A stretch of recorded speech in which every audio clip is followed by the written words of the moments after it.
You're listening to Beyond the Keystone, a Keystone Cold Cases production. This special monthly segment aims to take you on a cross-country journey into the unknown to cover crimes from across the United States. From small towns to major cities, we're giving a voice to the voiceless, one case at a time. So hop in and ride along as we sleuth our way across the nation, and maybe, one day, even beyond it. Hey everyone, welcome to this month's episode of Beyond the Keystone. I'm Melissa Spivey, and today I am joined by Chelsea. Chelsea, how are you? I'm doing good. How about yourself? It's Monday, so I prefer it was Friday, but other than that, I'm fine. Tell you though, today is back to school for my kid, and I am very happy. It's the most wonderful time of the year. Yes. Yeah, I was not pumped when I forgot about that this morning driving to work, and I got caught because I have to pass all the schools, and Ooh. Yeah, it took me quite a while to get to work this morning. I was like, oh, I'm so stupid.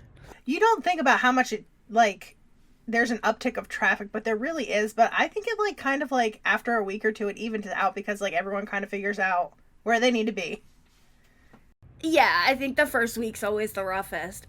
Wait, I was passing these kids waiting for their school bus today, and all the little girls were all dressed up looking adorable. Then there's a bunch of little boys running around punching each other and playing in the dirt.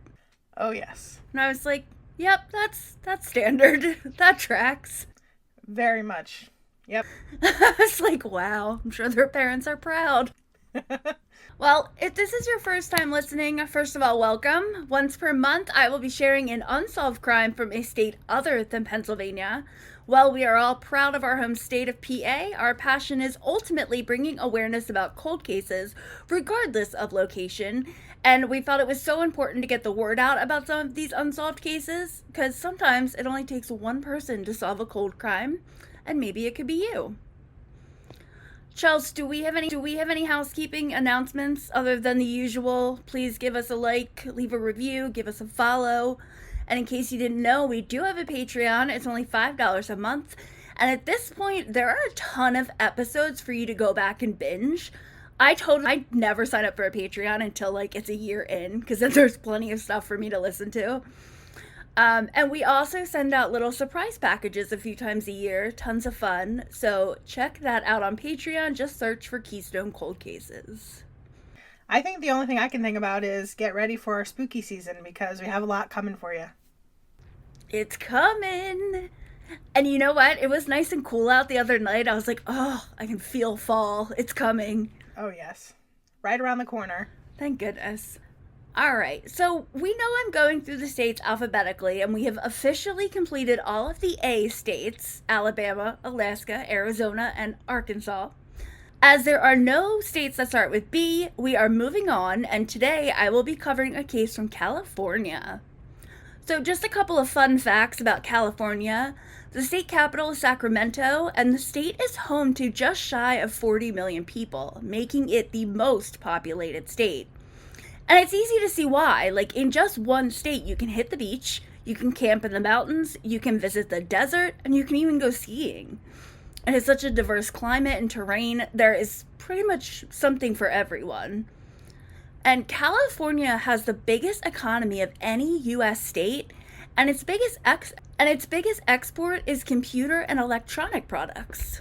So actually, I don't know much about California specifics, obviously, because we're on the other side of the states. But I guess with all the administration stuff going on and the target of California, I didn't realize that they are never negative. They make so much, I guess, from taxes that they pay for other states. I never even knew that. I was blown away. I didn't know that either, but that makes sense. I didn't know that computer and electronic products were its biggest export. It makes sense once you think about it, but for some reason I thought it was some kind of fruit or something. They have a ton of wineries. I know people just go there just for that, and the cost is ridiculous. Yeah. Well, one of my favorite parts of this Beyond the Keystone segment is getting to share the crazy laws that each state has. And while these laws that I mentioned are rarely enforced, they are still technically on the books. And California did not disappoint. So in Los Angeles, it is illegal to lick a toad. So keep your tongue to yourself, perverts. This next law, kind of terrifying. A vehicle cannot exceed 60 miles per hour if there is no driver in the driver's seat. I don't know how that works. I guess a self-driving car?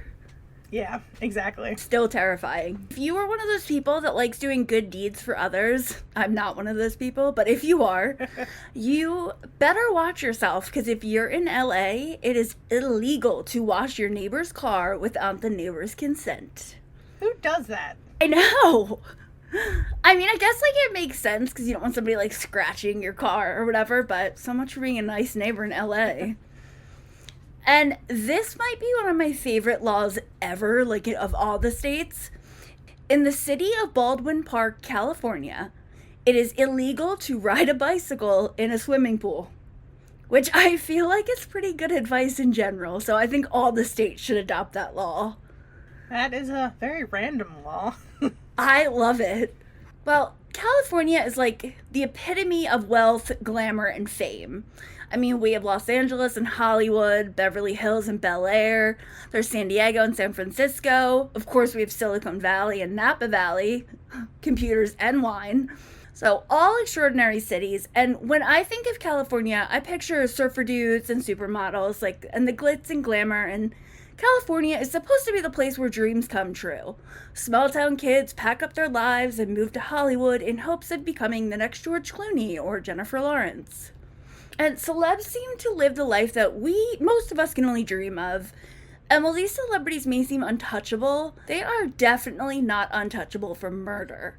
We have had many celebrity murders over the years. We've had Sharon Tate, Bob Crane, Thelma Todd, Dorothy Stratton, and so many more. And for this episode to be on the Keystone, I really wanted to dive into that dark side of Hollywood life filled with glitz and glamour, which brings me to today's case, the unsolved murder of Miss Hollywood, aka the unsolved murder of Jill Ann Weatherwax.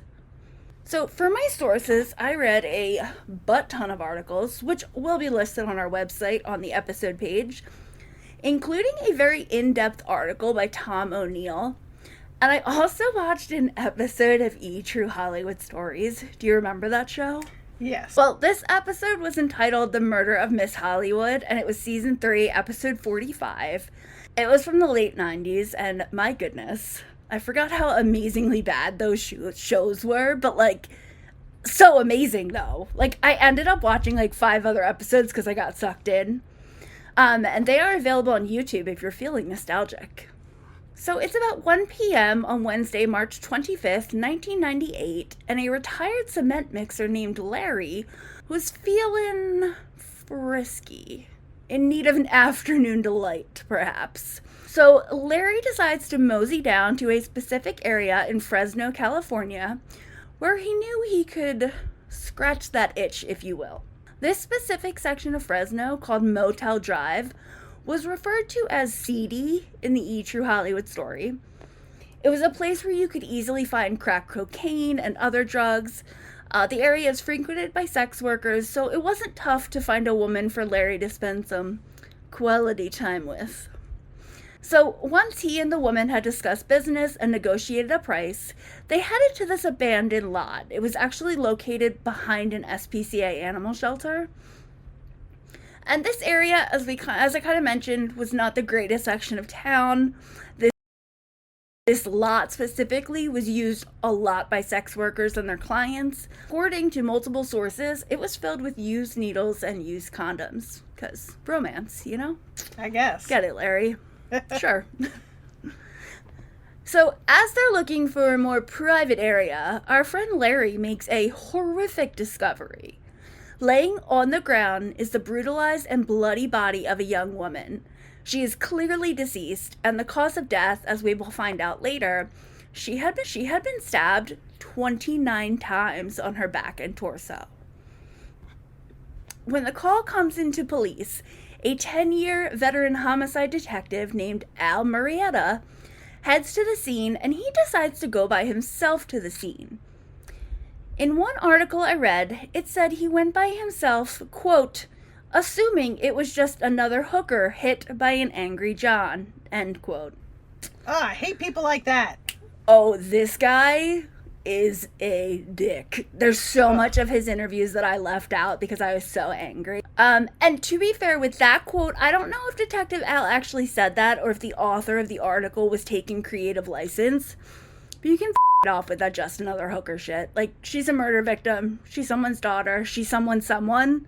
I know it was a different time. I'm so tired of hearing that, but when Detective Al gets to the scene, he's pretty much immediately positive that our Jane Doe is not a sex worker, nor is she a drug user. The detective would say that her teeth were, quote, beautiful, very white, they were straight, they were clean, end quote. And that's not something they always see in certain victims, or as he puts it, and this is a direct quote from the cop about our victim, she, quote, didn't look like a down and outer, not a used up piece of addicted garbage like the rest of them out here. And that's probably what got her killed. End quote. Again, I have no words. This is the man that's supposed to serve and protect. Some people should just not be able to serve and protect. They are too prejudiced or just so biased. Some people should not open their mouths to speak either, and Al, you're one of them. Exactly. So, as I mentioned earlier, our victim had been stabbed 29 times, and her face shows clear signs of a very violent beating. And they take notice of her clothing. She's wearing a sweatshirt that didn't quite fit right, cut-off jeans, and bright yellow platform heels. And they're hoping they're going to find something to ID her in her clothing, but unfortunately they don't. And there's really nothing of note to identify our victim. But a few hours later, Jane Doe's fingerprints are taken, and they match prints in the system. The deceased body was that of 27-year-old Jill Ann Weatherwax. As investigators dig a little deeper, they discover that Jill Ann was an aspiring singer and actress who at one point seemed destined to become a Hollywood starlet. Now that Jane Doe was ID'd, investigators had two very important questions. Number one, how did Jill Ann end up dead in this disgusting lot? And two, who killed her? But before we can figure out the how, the why, the who, we need to figure out who Jill Ann Weatherwax really was before she lived the tragic life of Miss Hollywood. Jill Ann Weatherwax was born on October 26, 1970, to Jim and Irma Joan, who went by Joan, Weatherwax, in Fenton, Michigan. And just for geographical reference, Fenton is located about an hour northwest from Detroit, Michigan. And in 1970, when Jill Ann was born, the town had a little over 8,000 residents.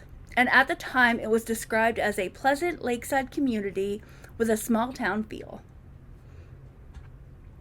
So Jill Ann was the youngest of 4 children. She was the only biological child of her father, Jim, whereas Joan had had 3 children with an ex-husband. So Jill's half-siblings, a sister named Julie, and 2 brothers, Timothy and Scott, they were all significantly older than Jill. Julie was the oldest, and she was 13 when Jill was born. And of course, the older siblings doted on their baby sister. So Jill and her dad, Jim, they shared a very special bond that centered around music. Jim was employed at the General Motors plant in Flint, Michigan, but he had experienced some minor fame, actually, in his younger days singing in a folk band. They actually played at Carnegie Hall. Oh, that's awesome. Yeah, so he definitely had some fame. And even though music wasn't his primary job anymore, he would still play with local bands. And starting from a very early age, it was clear that Jill wanted to follow in her father's footsteps into the limelight. Her dad would practice playing his guitar, and Jill would sing along with him. She loved performing, and she loved the spotlight being on her. The True Hollywood Story talks about how she was such a ham, and she loved the attention, and honestly, she had the beauty and the talent to shine while performing. When Jill was 12 years old, she saw an ad for a modeling agency in the local paper, and when she mentioned it to her parents, they were both really supportive and they encouraged their daughter to study modeling and dance. And I do want to note her mother, Joan, was actually a swimsuit model back before she had had children and gotten married. So they're a very good looking family. So basically, she took all the amazing qualities from her parents and got the goods. Yes, gorgeous, talented, all of the above. So Jill enrolled with Susan Arnold at the Arnold Modeling Agency. And Jill absolutely flourished. She had the beauty, she had the talent, and this really helped her build her self-confidence. And she was a quick learner, and in an interview, her sister Julie talks about how the dancing and modeling, it really came easy to Jill. She was an absolute natural. And by high school, Jill was 5'9" tall, and you can just tell from pictures she is so poised and elegant, and she really does carry herself with so much confidence, and she is breathtakingly beautiful. We'll post pictures of her. So on top of modeling and dancing, Jill was incredibly athletic. While attending Fenton High School, she ran track, and of course she was a high school cheerleader. In her junior year of high school, so this is like 1986, Jill decided to dip her toes into the world of beauty pageants. And because Jill was an ambitious young woman, when she wanted something, Jill got it.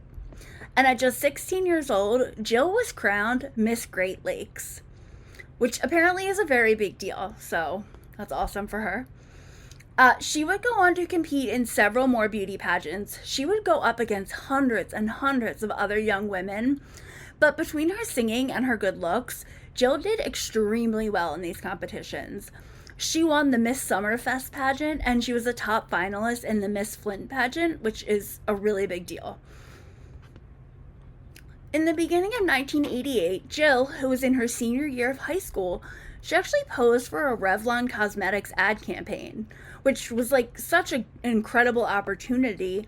And by that point, she officially knew she wanted to be a star. So a few months later, she graduated from Fenton High School. And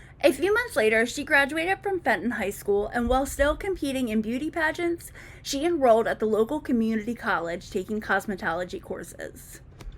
I think that's great when people like have such big aspirations, because you never know when they could just kind of fall, like the saying, all stars fall. To have that backup plan, I think that's so important, and I like that people realize that they might need that. No, I think that was such a good decision, and when I heard that, I was kind of shocked because I figured she would just try to like jump into the world of modeling and entertainment, but no, she went and she got her cosmetology license. So she really did enjoy the cosmetology classes, but she was dead set on being famous. So the following year, sometime in like the summer of 1989, Jill went to Chicago where she walked the runway in different fashion shows. And it was during one of these events that she met a man named Stephen McGuire. And Stephen told Jill he was an agent from LA, and Stephen thought Jill could make it out in LA, and he offered her a one-way ticket to Hollywood. So of course, Jill took him up on his offer, and I feel like this is a little strange. Her parents were very supportive of this, which is awesome, but they never actually met Stephen. And yeah, and I don't want to talk badly about a victim's family at all, but as one article puts it, quote, with what begins to emerge as an apparent ignorance about Jill's adult life, end quote. Which I think is fair. I think her parents loved her very, very much, but I think that they may have been a little naive about who she was, or maybe who she became once she left Michigan. But ultimately, they agreed to let Jill go with this man. The only hitch is that he needed to buy her a return ticket, just in case. So Jill packs up, and at just 19 years old, she arrives in Hollywood. So that Stephen guy, he actually did buy her a ticket there and a return ticket home, and they get out there together. But after a few days, Stephen just kind of ghosted her.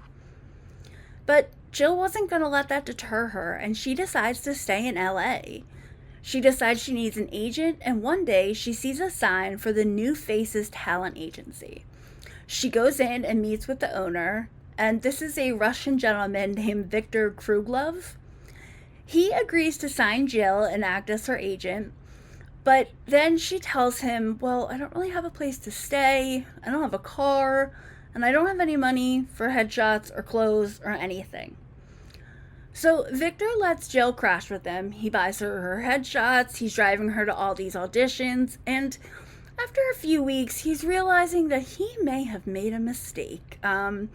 He's kind of like jumping through hoops for Jill, but A, he doesn't feel that she's taking it super seriously, and B, she isn't actually booking anything.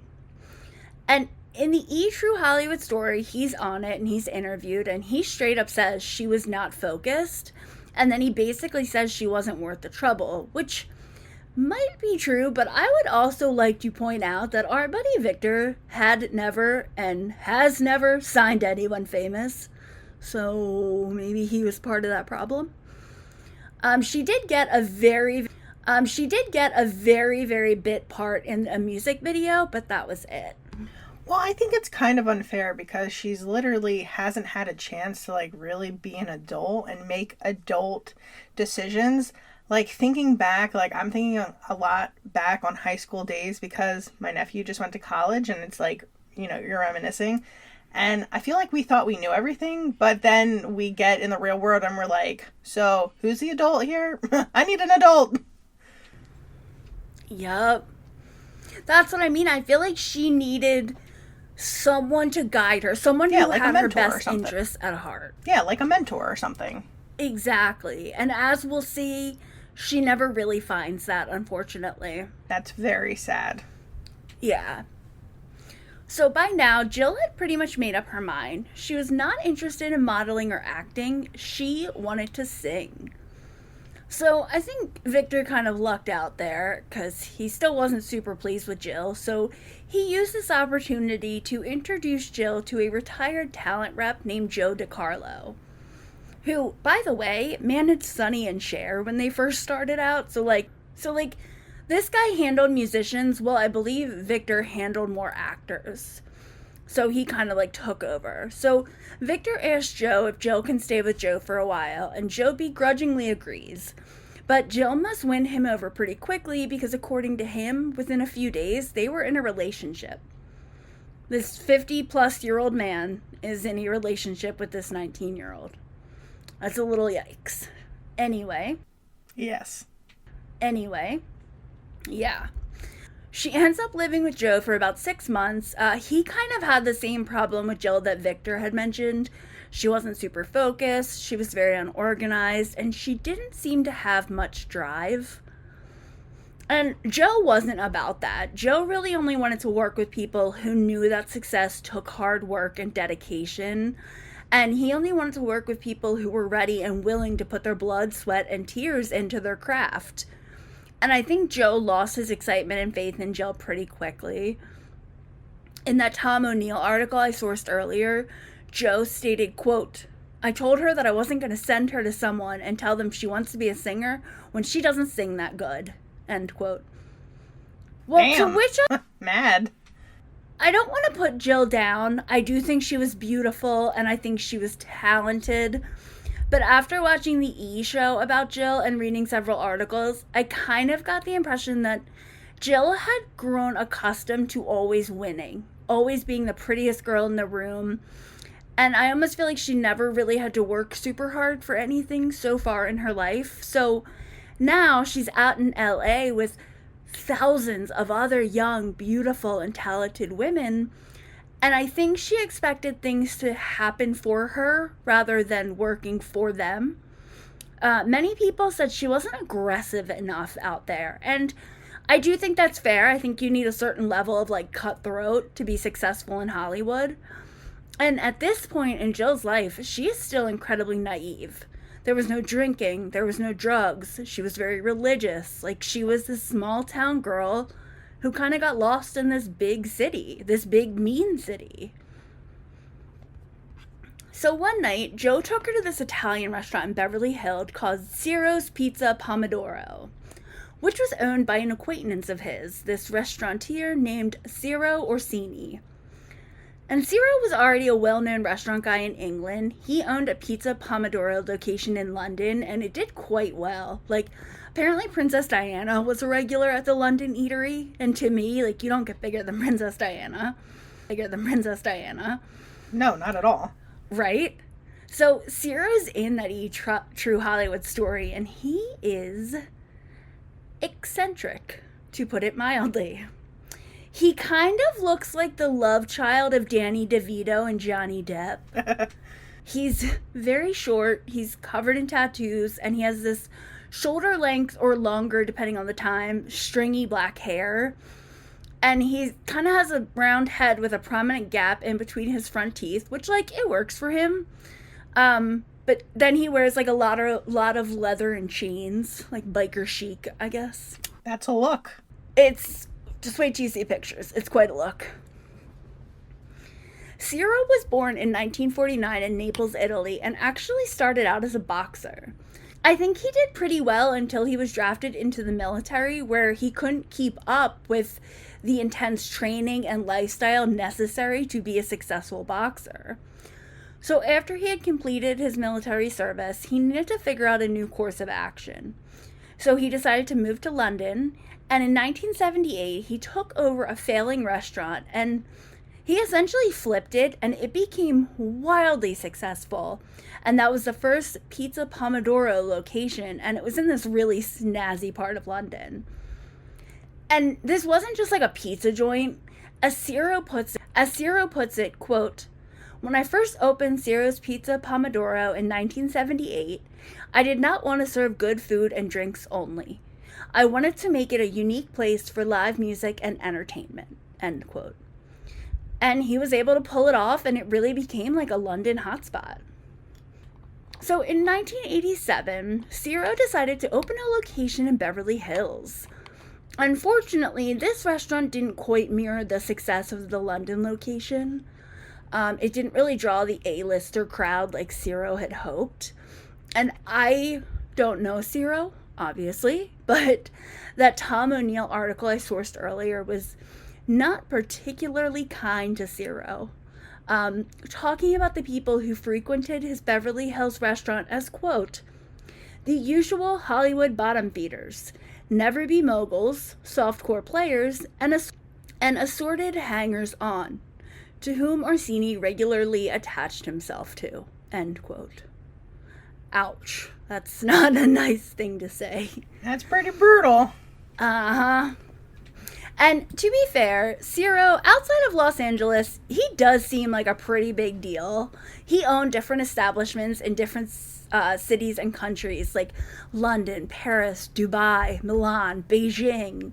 And if you Google Ciro, he's still around today. He has tons of pictures with famous celebs. There's him and Johnny Depp, him and Lionel Richie, Tom Hanks, David Beckham. The list really goes on. Well, that night in the summer of 1990, when Joe and Jill walked into that restaurant, it was all over for Ciro. I kind of got the impression that he may have been like a little bit of a playboy. Well, he took one look at Jill, and he actually said, and he says this in the True Hollywood story, "That's the girl I'm going to marry." Like, he immediately was head over heels. So he went right over to see his friend Joe, and kind of to steal Joe's gal. But Ciro spent the night name dropping and flashing cash and just like making sure Jill knew that he was like very important, VIP. He was a big deal, even if that was in his own mind. I'm not sure how Jill felt about Ciro. They were quite an odd mix. To me, it would be like if Barbie hung out with LeFou from Beauty and the Beast, like Gaston's little friend. Ciro knew how things worked, and he offered an opportunity that Jill really couldn't refuse. He would let her come sing and perform at his restaurant. So, of course, Jill jumped on that. This was her key to stardom, right? Well, soon enough, Jill was performing every night at the Beverly Hills Pizza Pomodoro. And it didn't take long for Jill to ditch Joe DiCarlo, and in late 1990, she moved in with Ciro. She continued singing every night in his restaurant, and I think things were good for them for a while. Shortly after meeting Zero, Jill actually called home and gushed to her mom about the amazing man she had met, even referring to him as Mr. Hollywood. Now, in regard to the relationship, similar to Joe DiCarlo, Zero was 30 plus years older than Jill, and clearly the power dynamic in this relationship is one-sided. He had the money, he had the power, he had the upper hand. And while some said there was true love in Zero and Jill's relationship, others said it was self-serving, possibly for both of them. Like, Zero got this young, beautiful piece of arm candy, while Jill got a stage to sing on. And she essentially got the world handed to her by him.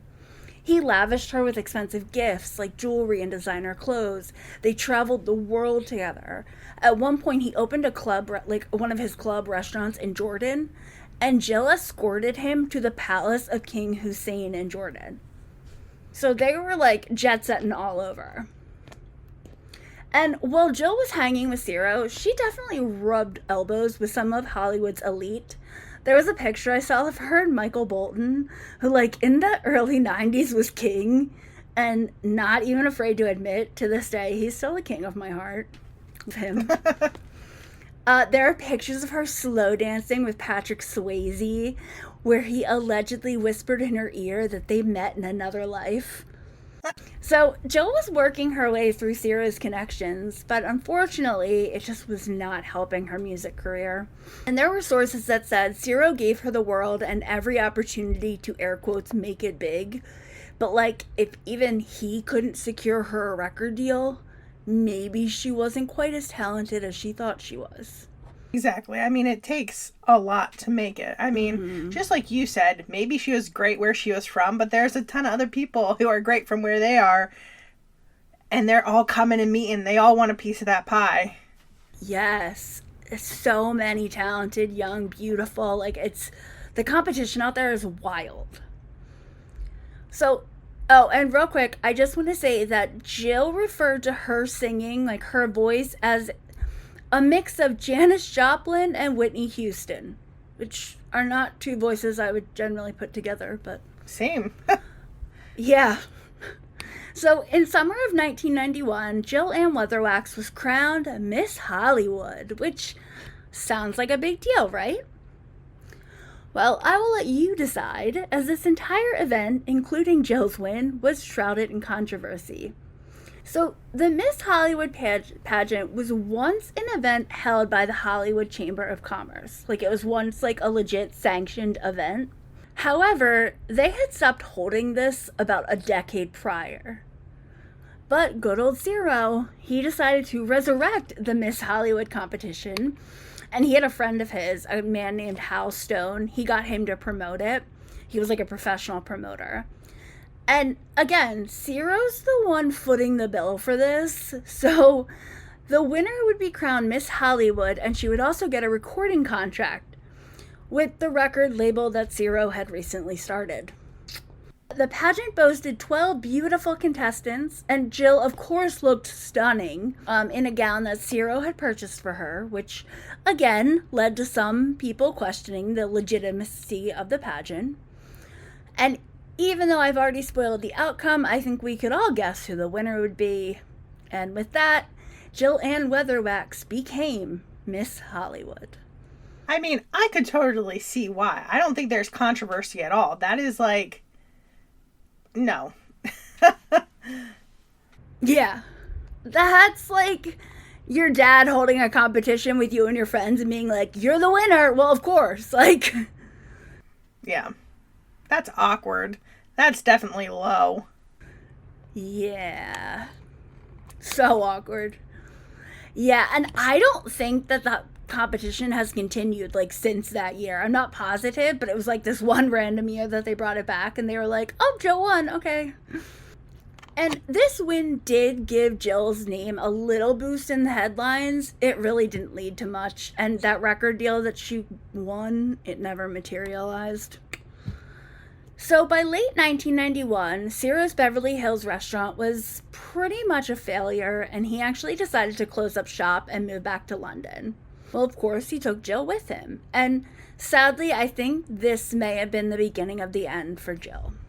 First, Jill's life had seemed like a dream come true. She not only moved to London, but she got to travel all over the world with Ciro, and she got to sing at all of his clubs and restaurants, like all over Europe. Not only at the London club, but also at clubs in Paris and even Istanbul. So with Ciro's help and influence, Jill quickly fell into the in crowd. And I'm not sure how much of the drinking and drug use began in Hollywood, but it reached an all-time high in London. Jill would go to all the London hotspots, and she ran with models and other people in the industry. And I will say that Jill did get the opportunity to record 2 albums while in London. One called Shape Me Sexy and one called Passion of Love. Neither of which went anywhere, nor did they garner much fanfare, both of which were financed by Ciro.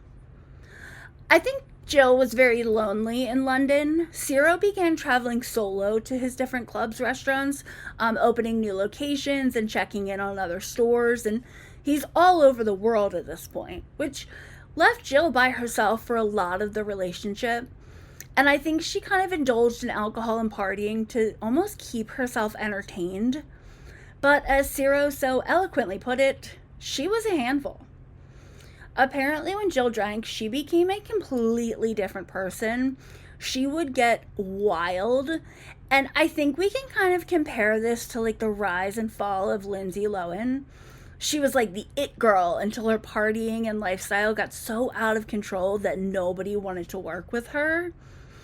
And while I do think that Lindsay is carefully climbing back up the Hollywood ranks, Jill never really made it that far.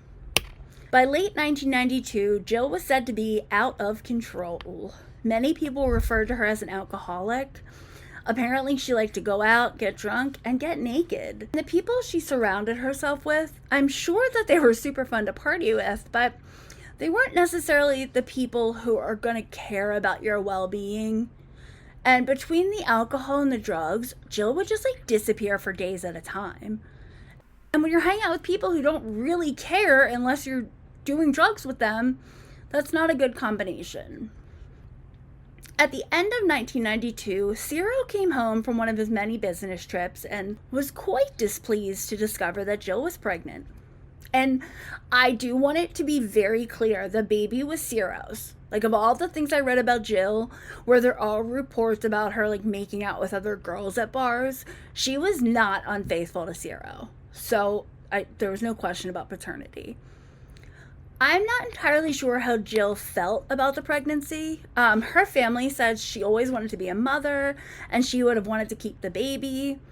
However, as I kind of talked about in the beginning, her family is also very dismissive of reports of Jill's drinking, drug abuse, and just a lot of other things they didn't approve of.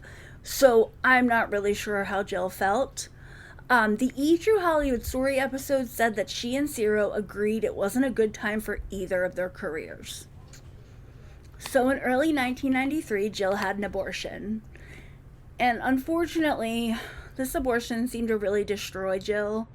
Once she had recovered physically from it, she went right back to her hard partying lifestyle. But Jill had changed. Like, she would still get drunk and party, but she would go from fun and happy and singing to sad and crying and just completely erratic. People would say it was almost like a Jekyll and Hyde thing. She'd be out having tons of fun, a switch would flip, and she'd be like sitting there sobbing. Well, it makes you think that maybe she really did, want to be a mom, and maybe it was more for him and his career, because she doesn't really have a career if you're looking at it. And just the mental load of having an abortion, even for people that I know that make that decision and it's right for them at that time, it still holds heavy on their heart. It's not an easy thing. No, it's not. It's not an easy decision to make. It's not easy to go through with it. And I think that regardless of maybe what she wanted, I just think it was... And again, remember, she had been raised somewhat religiously, so I don't know if that's an aspect as well. So Jill continued this lifestyle, the hard partying and spending tons of money on alcohol. But by mid to late 1995, Ciro had had enough. It seems that Jill may have suffered from a nervous breakdown, with many people claiming that she had never recovered from the emotional trauma of the abortion. Ciro then broke up with Jill, and in early 1996, he put her on a plane back to Michigan.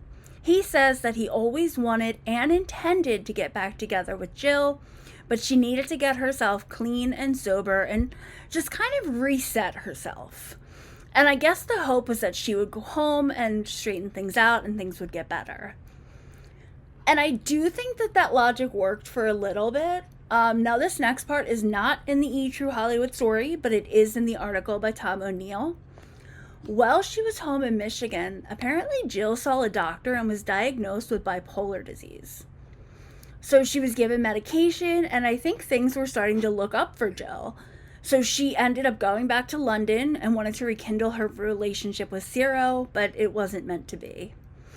Ciro sent Jill back to LA in August of 96, where he allowed her to stay in a property he owned. And Jill told friends that she felt like Ciro abandoned her and just dumped her in LA. Sources close to Ciro, however, say he really did want things to work out, but he just could no longer handle like her erratic behavior and her drug abuse. So Jill is living in this condo owned by Ciro, and there are a few other people staying there. Some of Ciro's friends, and then like one of his nephews or maybe a cousin. And Ciro is still sending Jill an air quotes allowance. But unfortunately, she quickly fell back into her old ways, or possibly just continued them. Sources kind of differ on that. But ultimately, her allowance wasn't enough to fund her drinking and drug use.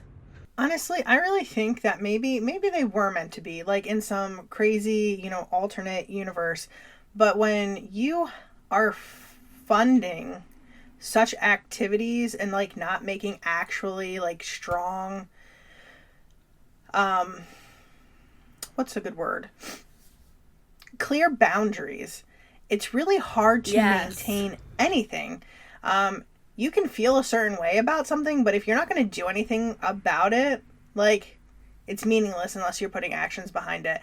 And I feel like maybe he's a little bit to blame too. He's leaving her alone. He's giving her the money. He's creating this perfect atmosphere for her, and then he's mad about it. What? Yes. Yeah, he's creating like the perfect storm, and then he's upset when it happens. Yep. No, you're totally right. And I have gone back and forth so many times about whether or not they were good for each other and whether or not like he truly loved her. It is such a hard case to decide. Well, at this point, to feed her habits, Jill needed money, and she needed it fast, and she needed a lot. So this is not a sentence I usually utter, but it's at this point that Ron Jeremy enters the chat. And in case you aren't familiar with Mr. Jeremy, he is an incredibly famous adult film actor. Recently, he has been more known for allegations made against him of sexual assault, but from the mid-70s to like the mid-90s, he was essentially the king of porn, known as the Hedgehog. Yikes. So Ciro was of course friendly with Ron Jeremy because he's apparently friends with everyone in Hollywood. So Jill went to Ron Jeremy and asked to be connected with adult magazines. And I guess Ron like checked in with Ciro, and Ciro's like, yeah, it's fine, but like please make sure it's tasteful. So Jill began modeling in several publications, including Platinum Magazine and Club Magazine. And she did well, but this wasn't enough income for her habits though, and she began dancing in gentlemen's clubs. By the spring of 1997, Ciro and Jill had officially ended things. He was still traveling all over the world, with his home base being in London. So in addition to being geographically distant, their romantic relationship, which was already strained, had become distant as well. Jill's life was no longer financed by Ciro at this point. So Jill moves to Oxnard, California, which is like an hour northwest of Hollywood. Jill looked up her half-brother, Scott Millard, who at this point is 38 years old, and he was a heroin addict with a rap sheet. Scott had actually gotten kicked out of the family home, like in his late teenage years, due to his drug use, and not much had gone well for him since then. So when Jill showed up on his doorstep, he wasn't exactly pumped. However, he and his roommate Butch allowed Jill to stay with them. Butch was another heroin addict who had spent time in prison. Now, this is like a terrible place to be for her. Oh my gosh, she's like making all the wrong choices. She's very self destructive. Now, this part's kind of wild. Butch's younger sister was in a similar place as Jill. Like, she was an aspiring singer, but she was struggling with this awful drug addiction. However, this young woman would eventually clean herself up and become Belinda Carlisle, the lead singer of the all-girl group The Go-Go's. And, like, even if you don't know who The Go-Go's are, you know their music. Like, some of their hits are Our Lips Are Sealed, We Got the Beat, and Vacation, which was part of the one Rugrats movie, which is why I know it. They were huge back in, like, I don't know, the 90s. So while Scott, Butch, and Jill lived in Oxnard, Jill began dancing again. She took a job at an Oxnard gentlemen's club called Snooki's. Unfortunately, this just helped fuel her drug and alcohol problems. The manager at the club, his name was Jim Reiser, and he's on the E! True Hollywood Story, and he has quite a description of Jill. He says, quote, "If you think in terms of living life in the fast lane, Jill lived on the Autobahn," end quote. Which, in case you don't know, the Autobahn is a high-speed expressway in Germany where the recommended speed is 80 miles per hour. So it's like a racetrack. Fun fact, one of my uncles got a ticket for going too slowly on the Autobahn. Oh, wow. So, yeah. So, according to many sources, this is when Jill began engaging in sex work. And I want to point out, her family strongly disputes this claim. According to that Tom O'Neill article, Jill's mental health was extremely poor at this time. It goes on to say that she had a taste for crank, which I'm not gonna lie, I had to Google that. Apparently it's meth. I have literally never heard of it called by that. Crank? I know. I was like, what the hell is crank? Well, yeah, it's meth. So apparently Jill would be seen wandering around Oxnard, like talking to herself and suffering from hallucinations. She would lose her job at Snooki's due to her lack of attendance and her drug use. And I just want to point out that I highly doubt Jill was taking her recommended medication to help treat her bipolar diagnosis. So then you're going to add drugs and alcohol and everything else on top of that, and this is just a recipe for disaster.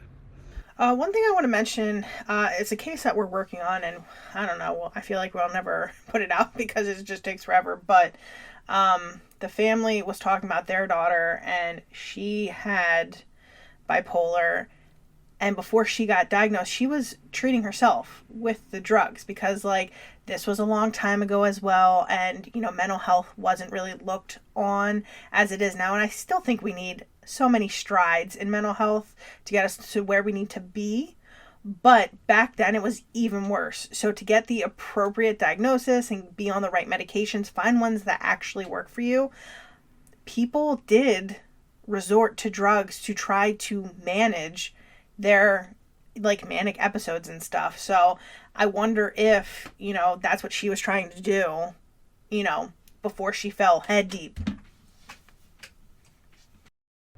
Yeah, I could absolutely see that. I think you're right. In mid-May 1997, Jill was arrested in Ventura for possession of a controlled substance. She spent like a night or two in jail, but then she was released on her own recognizances. However, part of this release meant she had to report to court a few days later, I guess for like sentencing. Well, Jill never showed up, and a warrant was issued for her arrest. So, by the fall of 1997, Jill was kicked out of the Oxnard home she shared with her brother and Butch. Sources differ on like who kicked her out, but regardless, she's now on the streets, living a transient lifestyle. And again, I want to state that Jill's family claims she did not do drugs and she did not engage in sex work. However, many sources say that at this point, she would occasionally partake in sex work in exchange for drugs or money to get the drugs. So she would kind of crash with whoever was feeding her addiction at the time. And according to friends interviewed on the E! True Hollywood Story, there were people that would try and help Jill, but she would just kind of find herself back in these same dangerous drug-fueled situations. Honestly, it's something that I go back and forth with. I'm in a women's group, and one of the things that they talk about is addiction. You can't change anybody. They're not going to make a change until they are ready to. It's so truthful. Yeah, they have to be the ones who want it. Exactly. In December of 97, Jill was arrested in Oxnard again for possession. Due to the warrant out on her, Jill was put on probation. I can't help but feeling, though, like maybe if the court had put her in mandated rehab or something, maybe her story could have ended differently. That's very true. Yeah, like I feel like for them to just be like, you ran away, you have a warrant, but we're just going to put you on probation, see you never. I feel like, I don't know. So by this point, Jill and Ciro are still in touch. Not often, but enough. And Ciro claims that he had, quote, never stopped loving and cherishing her, end quote. And I think I do believe him.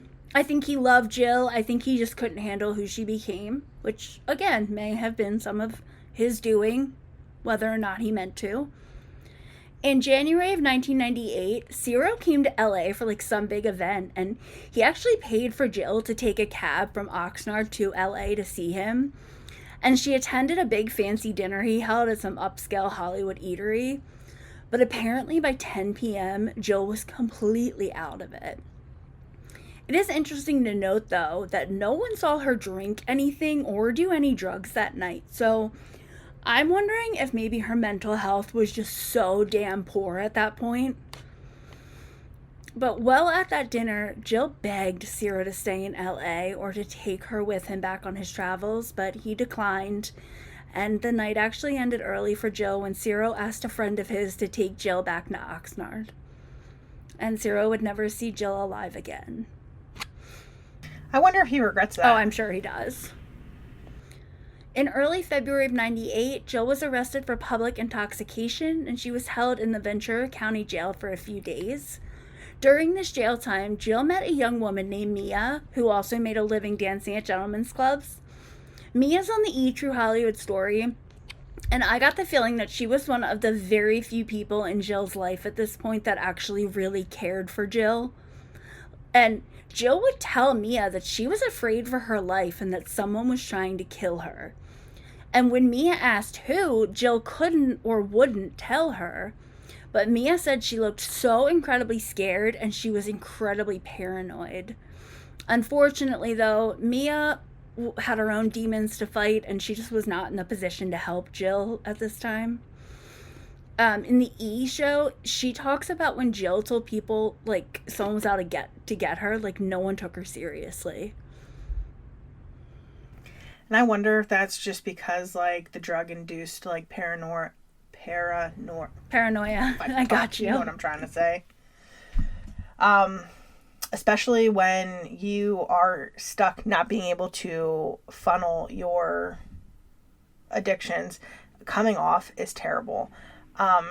Not my brightest story, but I was addicted to over-the-counter medication, specifically Zoloft. My mom was giving me like 6 to 8 pills a day. And when my grandparents took me, they cold turkey cut me off. Oh my God. And I was 12.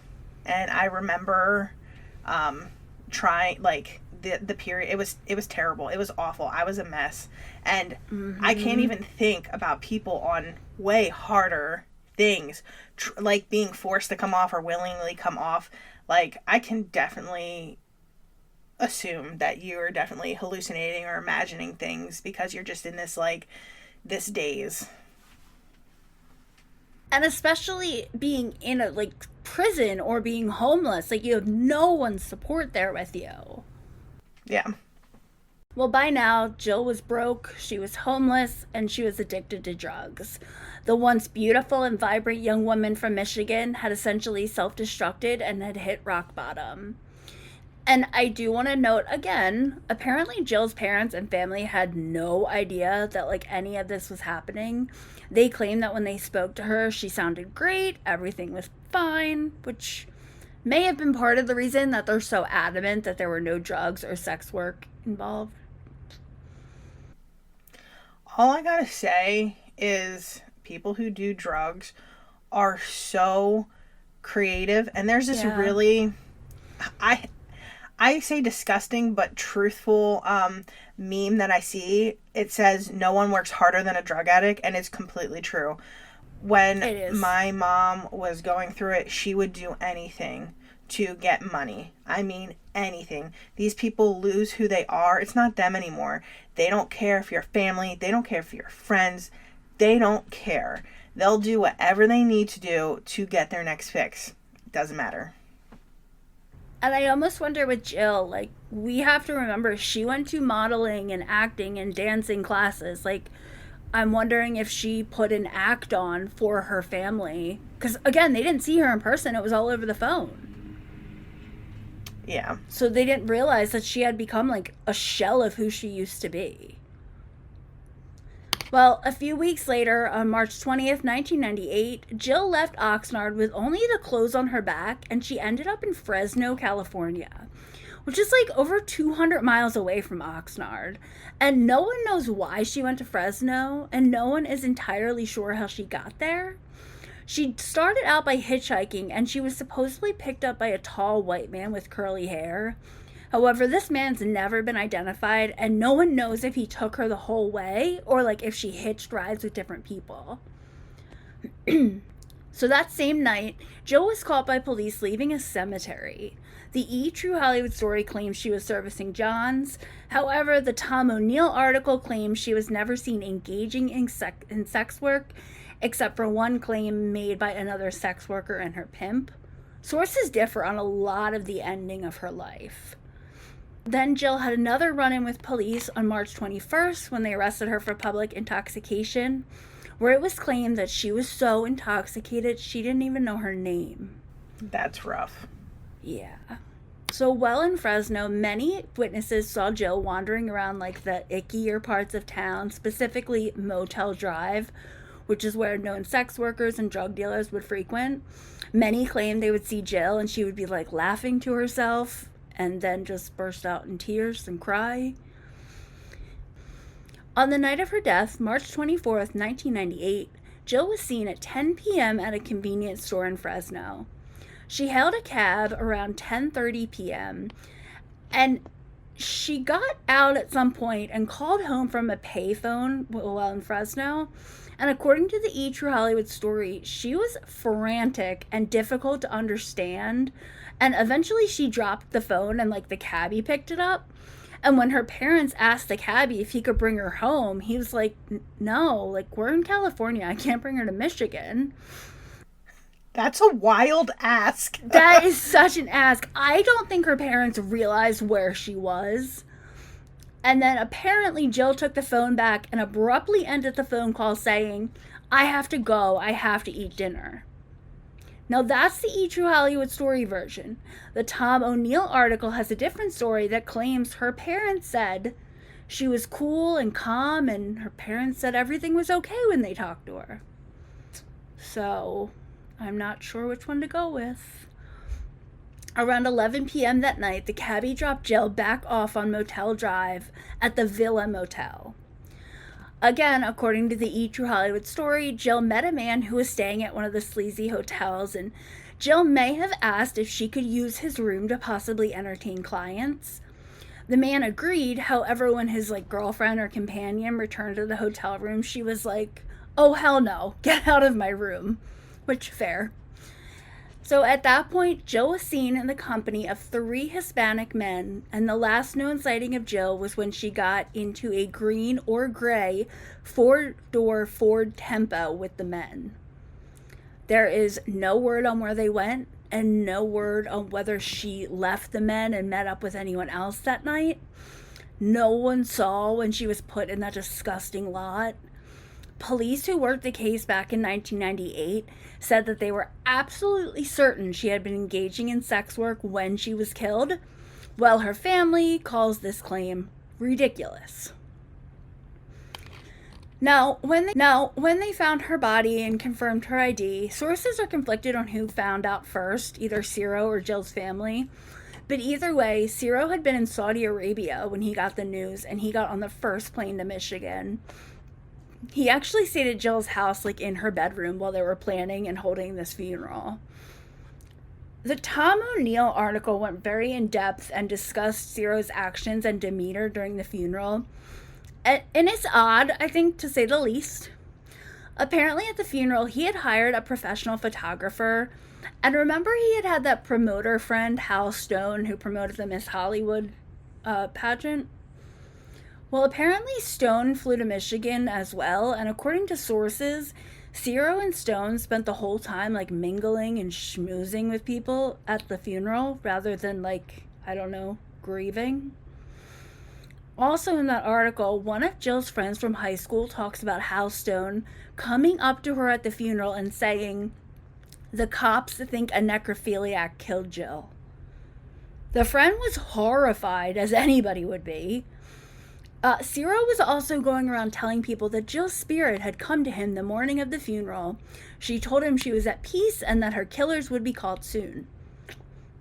Oh, and Ciro had these photographs made into a professional album, which he then gave to Jill's parents, which I think is a little bit strange.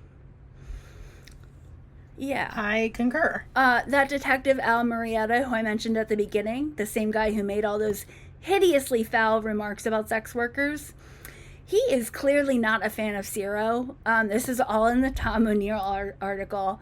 Apparently, Ciro would meet with a London psychic for years after Jill's murder, and he would send the recordings to the detective. Murrieta also talks about how he thinks Ciro is a, quote, fucking weirdo, end quote. How elegant, sir. Yes, how eloquently put. Talk about being blunt. Yes, how eloquently put. However, while he makes it clear he doesn't like Ciro, he does say they do not consider him a suspect. And Murrieta admits that while they looked into the 3 Hispanic men that Jill was said to be with the night she was murdered, they never really had any luck, and the case pretty much went cold immediately. An interesting theory that the detective mentioned, though, they wanted to talk to Butch, remember Jill's brother's friend, who they were hooking up for a little bit and then they kicked her out. Well, apparently shortly before Jill's murder, Butch became a police informant, but shortly after Jill was killed, he fled California. Apparently, Butch told people he thought Jill's murder was a message to him from the Mexican drug gangs that he was snitching on as an informant. Which, I mean, I'm not sure how far they looked into that theory. I kind of feel like it's a halfway decent theory, but as our good buddy, Detective Murrieta, says, he didn't really look too hard for Butch. And this is a quote. Ready? "There are a lot of murders in this town and not a lot of cops to solve them. And I don't have the time or the money to be going around the whole state looking for suspects and clues." End quote. Oh. Isn't that your job, sir? Not all people should be cops. Uh-huh. And, I'm not saying he's wrong with not having enough manpower and money. I think every police force suffers from that. But to say it so callously as he did is shitty. And I'm almost done because, sadly, the police investigation into Jill's death clearly went nowhere because it's 2025 and it's still not solved. However, Jill's sister went out to Fresno and did some of her own investigating. She walked up and down that motel drive and asked anyone she could about her sister. And while it didn't really lead to much, you gotta love her for trying. That's a real sister. It and is. in the O'Neill article, the sister mentions that the brother, Scott, he won't give information about where that Butch guy went, which I think is a little bit strange. I agree. Yeah. Well, in the years since Jill's death, Ciro has put up a $30,000 reward for finding Jill's killer. And although he's definitely a weird dude, I do kind of feel bad for him. People talk about how Jill's death destroyed him and how he would just come home every night after work and listen to Jill's music and sob. Now, that was mentioned in 1999. I'm not sure how he feels about Jill today. A simple Google search will show you it seems he's still rubbing elbows with the rich and famous and cheesing it with any celeb he can for pictures. Jill's mother, Joan, really never recovered from Jill's murder. She fell into a deep depression and sadly she passed away in 2006 at only 69 years old, never getting justice for her beautiful daughter. Jill's father, Jim, passed away not long after in 2010. He was only 68, which I feel like is so young. It totally is. Yeah. From reports, it sounds like they both kind of died of broken hearts. Jill, Joan, and Jim are buried together in the Oakwood Cemetery in Fenton, Michigan. And just another tragedy to add to the mix, one of Jill's brothers, Timothy, he passed away at the age of 52 in 2016. I'm not sure how, but I feel like in true crime we often come across these families who just seem to suffer an extraordinary amount of tragedy. Oh yeah, there's always one or two, and it's just like, man, who did they piss off? Yeah, it's like hit after hit, and it's like, what like ancient deity did they like piss off about something? Because I don't get it. Well, as of this recording in August 2025, Jill's murder is still unsolved. Every few years, a news article will be released about her death in an attempt to generate leads, but unfortunately, the case is cold. I'm honestly not sure if it's actively being worked on or if it's sitting there gathering dust. I'm hoping someone is still looking into it. Jill had a lot of potential, and I think she could have been really successful as a model. But we will never know because she was not able to get back on track before she was murdered. So that is the incredibly sad and unsolved case of the murder of Miss Hollywood, or the murder of Jill Ann Weatherwax. That's all we have for this episode of Beyond the Keystone, a Keystone Cold Cases production. Thank you so much for listening. If you have any case suggestions, segment comments, or you just want to say, hey girl, email me at beyondthekeystone@gmail.com. Please remember never to reach out to family or friends of the victim. If you have a tip regarding the case you heard today, please contact police. Find all of our sources, our contact information, and so much more at kccpod.com.